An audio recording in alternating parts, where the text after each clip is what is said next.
আসসালামু আলাইকুম। ভুটানের প্রধানমন্ত্রী শেরিং টোবগে তিনি বাংলাদেশ সফর শেষে ফিরে গেছেন রোববার এবং নিশ্চয়ই খেয়াল করেছেন যে আমি ভুটানের প্রধানমন্ত্রী এই সফরটিকে একটু গুরুত্ব দিয়ে দেখার চেষ্টা করেছি। যদিও দেশটি ভুটান যে দেশের গুরুত্ব বাংলাদেশের কাছে নেই বললেই চলে, তবুও তিনি যখন বাংলাদেশে এলেন সেই দিনও তাকে নিয়ে আমি কথা বলেছি আপনাদের সামনে এবং একটু আনইউজুয়াল বিষয়গুলো আমি তুলে ধরার চেষ্টা করেছি এবং একটা সমীকরণ দেওয়ার চেষ্টা করেছি যে এর মধ্য দিয়ে ভারত কোনো মেসেজ দেওয়ার চেষ্টা করেছে কিনা। তিনি যখন ফিরে গেলেন রোববার, তার আগে 23শে নভেম্বর তিনি বাংলাদেশে এই মুহূর্তে রাজনৈতিক মঞ্চে যে দলগুলো মোটামুটি মুখ্য ভূমিকায় রয়েছে সেই দলগুলোর প্রত্যেকের সঙ্গে তিনি বৈঠক করেছেন। তিনি বিএনপির সঙ্গে বৈঠক করেছেন, বিএনপির প্রতিনিধি দলের নেতৃত্ব দিয়েছেন মির্জা ফখরুল ইসলাম আলমগীর। তিনি জামায়াতের সঙ্গে বৈঠক করেছেন, সেই বৈঠকে নেতৃত্ব দিয়েছেন জামায়াতের আমির ডাক্তার শফিকুর রহমান।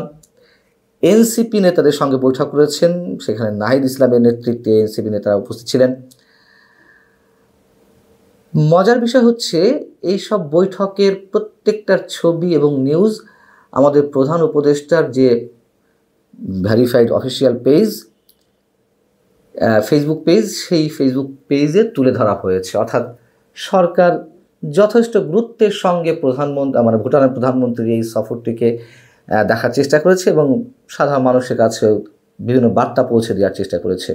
এবং যেই বার্তাটি আমরা বিশেষভাবে পেয়েছি তা হচ্ছে সবার সঙ্গে বৈঠকের ছবি প্রধান উপদেষ্টার অফিসিয়াল ফেসবুক পেজে তুলে ধরা হয়েছে। এমনকি বিডার চেয়ারম্যানের সঙ্গে যে বৈঠক করেছে বেসরকারি বাংলাদেশ বিনিয়োগ উন্নয়ন কর্তৃপক্ষ বিডার চেয়ারম্যানের সঙ্গে যে বৈঠকের ছবি সেটিও আপলোড করা হয়েছে। কিন্তু রাষ্ট্রপতি মোহাম্মদ শাহাবুদ্দিনের সঙ্গে যে ভুটানের প্রধানমন্ত্রী বৈঠক করলেন, সৌজন্য সাক্ষাৎ করলেন, সেই ছবি কিন্তু কোথাও প্রকাশ হয়নি।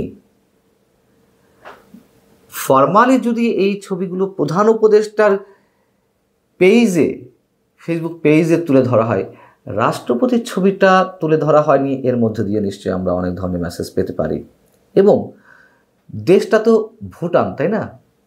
আমরা এর আগে হয়তো কোনো কোনো রাষ্ট্রের বা সরকার প্রধান বা রাষ্ট্রপ্রধান এসেছে অন্য দেশের, আমি ঠিক এই মুহূর্তে খেয়াল করতে পারছি না যে এই গত 15 মাসে কে কে এসেছেন। তবে পাকিস্তানেরটা বেশ ভালো করে বলতে পারি। পাকিস্তানের উপপ্রধানমন্ত্রী আশিক দার যখন বাংলাদেশ সফরে এলেন তখন আমরা দেখেছি তার সঙ্গে ওই যে বললাম রাজনৈতিক মঞ্চে যেই দলগুলো এখন মুখ্য ভূমিকায় আছে তাদের নেতারা যখন দেখা করতে গেছেন, সাক্ষাৎ করতে গেছেন, আমার কাছে মনে হয়েছে যে প্রত্যেকে ইসহাক দারের সঙ্গে একটা ছবি তুলতে পারলে মনে হচ্ছে যেন নিজেকে ধন্য মনে করছে, এমনটাই মনে হয়েছে। খুব স্বাভাবিক, পাকিস্তান বলে কথা, এই মুহূর্তে পাকিস্তানের কদর তো অনেক বেশি।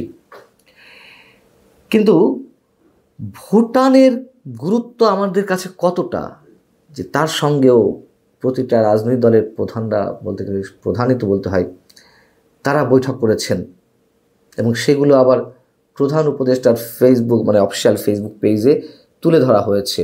তাদের সঙ্গে কি কথা হয়েছে? নির্বাচন নিয়েও কথা হয়েছে।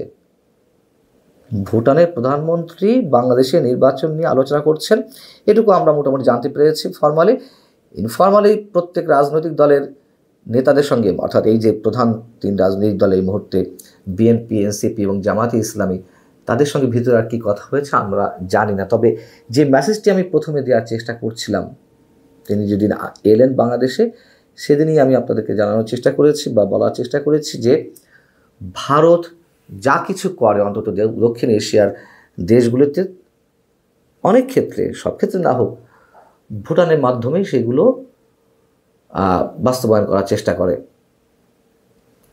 এখন আমি বলেছিলাম, প্রশ্ন তুলেছিলাম, ভুটানের প্রধানমন্ত্রী এলেন, সেখানে আমাদের প্রধান উপদেষ্টা প্রফেসর ডক্টর মোহাম্মদ ইউনূস ছুটে গেলেন তাকে স্বাগত জানাতে। কি এমন ভুটানের প্রধানমন্ত্রীকে ইমপ্রেসড করার কি এমন বিষয় আছে যে প্রধান উপদেষ্টাকে গিয়ে বিমানবন্দরে গিয়ে স্বাগত জানাতে হলো? এবং তিনি গেছেন, এ তো আমরা জানি। ভারত ভুটানের মাধ্যমে কি বিশেষ কোনো বার্তা রাজনৈতিক দলগুলোর কাছে, অন্তত এই 3টি রাজনৈতিক দলের কাছে দেওয়ার চেষ্টা করেছে? অথবা সরকারের কাছে কোনো কিছু বিশেষভাবে বলার চেষ্টা করেছে?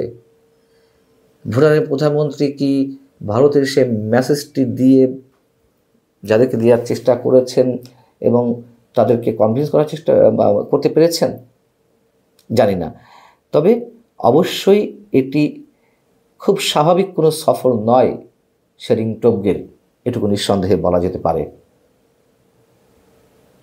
হয়তো এগুলো সমীকরণ মেলানোর জন্য আমাদের খুব বেশি সময় অপেক্ষা করতে হবে না।